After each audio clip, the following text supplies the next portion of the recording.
Hey guys, it's me. So, I am going to be reading another creepypasta called Squidward's Suicide. This is one that I really haven't read yet, and I'm a big SpongeBob fan. And it's written by an anonymous person, but like I said, I'm a big SpongeBob person. If you're not, well, you know, I'm not gonna judge you for not being a big SpongeBob person, but I love SpongeBob. SpongeBob is one of my favorite childhood TV shows. Along with like Teletubbies. I don't remember really what I watched as a child, and that's bad. I just remember watching stuff like SpongeBob, Teletubbies, and like Hannah Montana.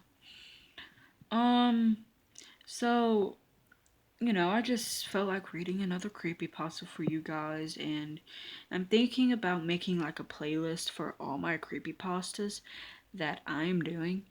Um, for my first creepypasta video, I had like a camera. Well, not a camera, but it was recording on my laptop, so you only saw the story. Um, for this one, and maybe for the other ones, too, y'all are just going to see me read it. Y'all are just going to look at my face and just be like, what the fuck is wrong with her? Trust me, I'm just going to be like, what the fuck is wrong with me, too? Don't worry. And if you're an adult watching this and you're wondering, why is this teenage girl cussing? Trust me, I don't mean to cuss, okay? It's just, it's a habit, and you just need it. And it's a habit like a lot of things us teenagers do as habits. Um, and if y'all want me to read other creepypastas, um, I will leave a link down to the creepypasta website that I am reading this off of. Also with um my friend's channel in my description. He's one of my best friends from school, and just looking at some of his content is wonderful. Love his content, and like we are kind of cooperating together, and like he has like about maybe 60-ish subscribers. I don't remember. I think he has, last time I checked, I think he had like 61 subscribers. He has more than me. But I ain't complaining. I just do YouTube just for fun, you know? Like, I think you should just do YouTube just for fun. Anyways, let's just get on to this. And I'm sorry if I read fast, by the way. When I do read fast, and I do tend to mess up, so. And, like, it's just crazy. I know, but I like reading creepy pastas. Even if I want to record myself, and see, I got my little elf. I know we're in April, but like I just don't know where the hell to put him, and I look weird. I look like I haven't taken. I did not take a shower in days, and I feel like I haven't, but I did. I actually need to take one today, but enough jabbering. Let's. How did this get all? Okay, enough jabbering. Oh crap. So, okay, yeah, let's get on to it. I just want to start off by saying, if you want an answer at the end, prepare to be disappointed. There just isn't one. I was an intern at Nickelodeon Studios for a year in 2005 for my degree in animation. It wasn't paid, of course, but most internships aren't. But it did have some perks beyond education. To adults, it might not seem like a big one, but most kids at the time would go crazy over it. Now, since I worked directly with the editors and animators, I got to view the new episodes day before they aired. I'll get right to it without giving too many unnecessary details. They had very recently made the SpongeBob movie, and the entire staff was somewhat sapped of creativity, so it took them longer to start up the season. But the delay lasted longer for more upsetting reasons. There was a problem with the Series 4 premiere that set everyone and everything back for several months. Me and two other interns were in the editing room, along with the lead animation and sound editors for the final cut. We received the copy that was supposed to be Fear of a Krabby Patty and gathered around the screen to watch. Now, given that it wasn't final yet, animators put up a mock title card, sort of an inside joke for us, with phony, oftentimes lewd titles such as "How Sex Doesn't Work" instead of "Rockabye Bivalve" when SpongeBob and Patrick adopt a sea scallop. Nothing particularly funny, but work-related chuckles. So when we saw the title card, Squidward's Suicide, we didn't think it more than a morbid joke. One of the interns did a small throat laugh at it. The happy-go-lucky music plays as is normal. The story began with Squidward practicing his clarinet, hitting ugh, hitting a few sour notes. What the fuck? Notes like normal. We hear SpongeBob laughing outside, and Squidward stops, yelling at him to keep it down as he has a concert that night and needs to practice. SpongeBob says okay and goes to see Sandy with Patrick. The bubble splash screen comes on and we see the ending of Squidward's concert. This is when things begin to seem off. While playing, a few frames repeat themselves. But the sound doesn't. At this point, sound is synced up with the animation, so yes, that's not common.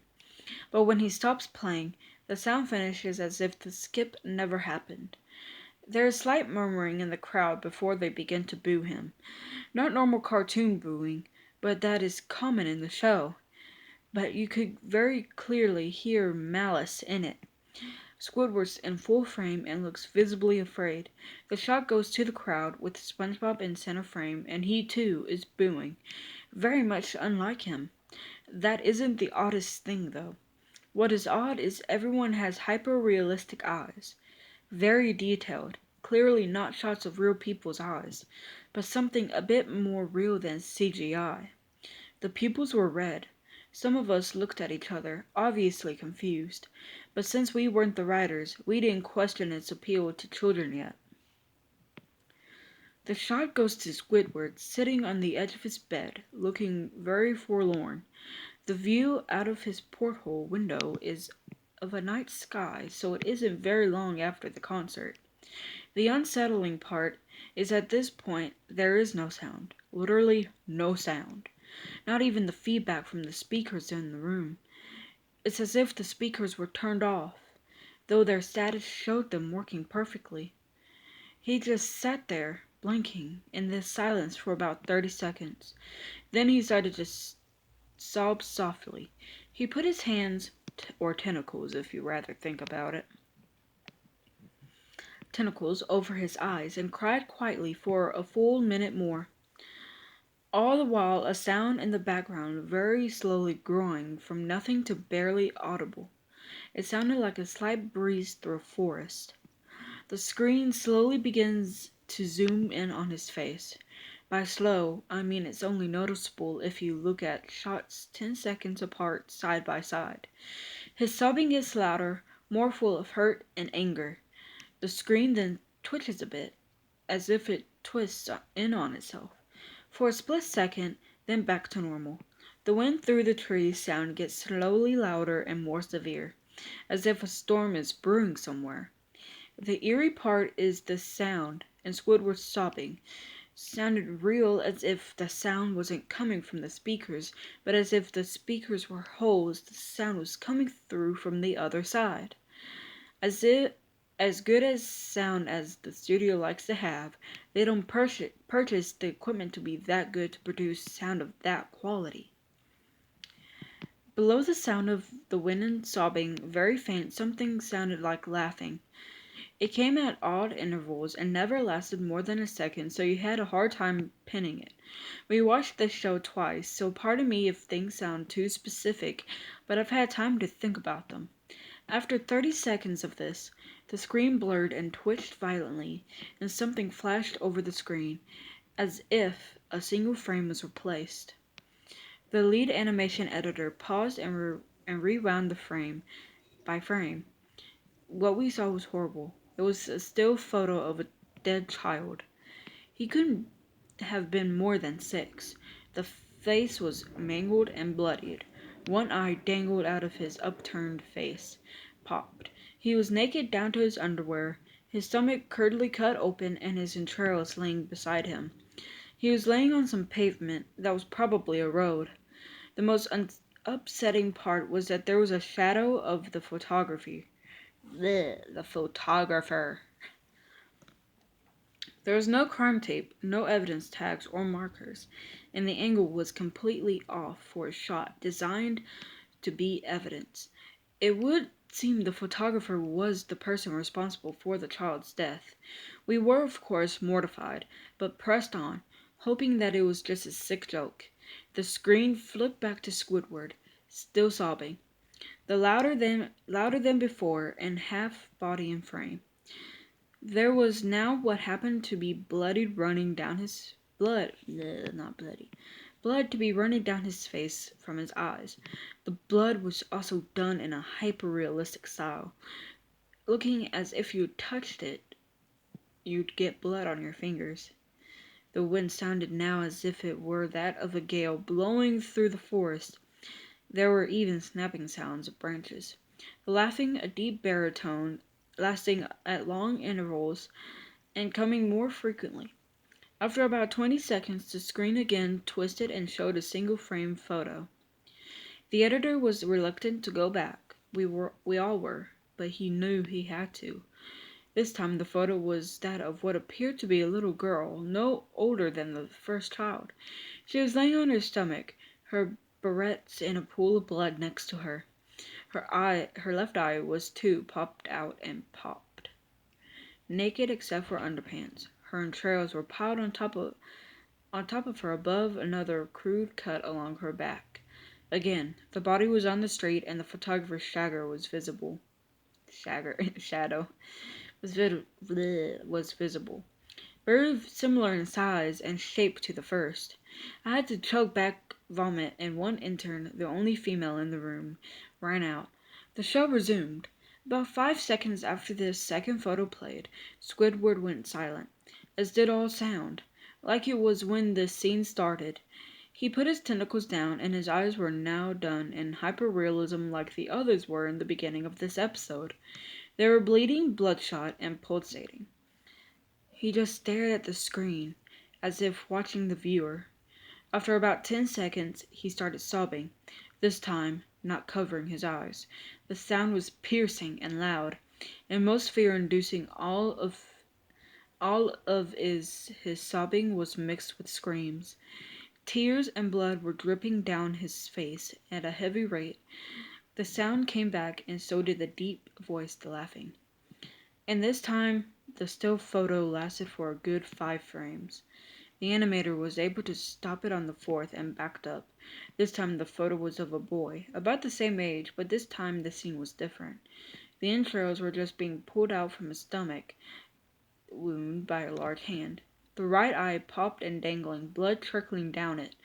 The animator proceeded. It was hard to believe, but the next one was different, but we couldn't tell what. He went on to the next, same thing. He went back to the first and played them quicker, and I lost it. I vomited on the floor, the animating and sound editors gasping at the screen. The 5 frames were not as if they were 5 different photos. They were played out as if they were frames from a video. We saw the hand slowly lift out the guts. We saw the kid's eyes focus on it. We even saw 2 frames of the kid beginning to blink. The lead sound editor told us to stop. He had to call in the creator to see this. Mr. Hellenberg arrived within about 15 minutes. He was confused as to why he was called down there, so the editor just continued the episode. Once a few frames were shown, all screaming, all sound again stopped. Squidward was just staring at the viewer, full frame of the face, for about 3 seconds. The shot quickly panned out, and that deep voice said, "Do it." And we see in Squidward's hands a shotgun. He immediately puts the gun in his mouth and pulls the trigger. Realistic blood and brain splatters the wall behind him and his bed, and he flies back with force. The last 5 seconds of this episode shows his body on the bed, on his side, one eye dangling on what's left of his head above the floor, staring blankly at it. Then the episode ends. Mr. Hellenberg is obviously angry at this. He demanded to know what the heck was going on. Most people left the room at this point, so it was just a handful of us to watch it again. Viewing the episode twice only served to imprint the entirety of it in my mind and caused me horrible nightmares. I'm sorry I stayed. The only theory we could think of was the file was edited by someone in the chain from the drawing studio to here. The CTO was called in to analyze when it happened. The analysis of the file did show it was edited by new material. However, the timestamp of it was a mere 24 seconds before we began viewing it. All equipment involved was examined for foreign software and hardware, as well as glitches, as if the timestamp may never glitched and showed the wrong time. But everything checked out fine. We didn't know what happened, and to this day, nobody does. There was an investigation due to the nature of the photos, but nothing came of it. No child scene was identified, and no clues were gathered from the data involved, nor physical clues in the photos. I never believed in unexplainable phenomena before, but now that I have something happen and can't prove anything about it beyond anecdotal evidence, I think twice about things. Okay, guys, that was Squidward's suicide. I'm sorry if it's like about 16-ish minutes, but it's how I read sometimes, and and I need to name that elf. That elf is gonna be a part of every one of my videos now. And like I said, I know it's not Christmas anymore, and we're in April, but I gotta leave something Christmassy up, right? I mean, a lot of people still have Christmas spirits, and like I said, I just don't know where to put this young fella. He's a fine fella. And my teeth are yellow, and I know my teeth are yellow. I need to take a shower and brush my teeth. I know. So anyways, I will see y'all in the next video, and like I said, I will leave a link down in the description for the website that I read this creepypasta off of. And if you have any suggestions of creepypastas that I should read next, I will go on this website that I'm on, and I will read another one. But anyways, I will see you guys in the next video, and I hope y'all have a really good day. And hold on, before I leave, I hope everyone stays safe during the coronavirus, and I hope that y'all actually don't get sick. And I hope that you continue to stay healthy. Make sure you wash your hands and stuff like that. If you don't wash your hands, and y'all get sick, and y'all are one of my subscribers. Now, I'm not saying it to be mean or anything. I'm just saying it so y'all could stay safe and take it from me, even though I'm a 15-year-old and y'all really don't listen to a 15-year-old, but I'm just saying it because y'all need to listen, okay? So, like I said earlier, I will see you in the next video. Bye.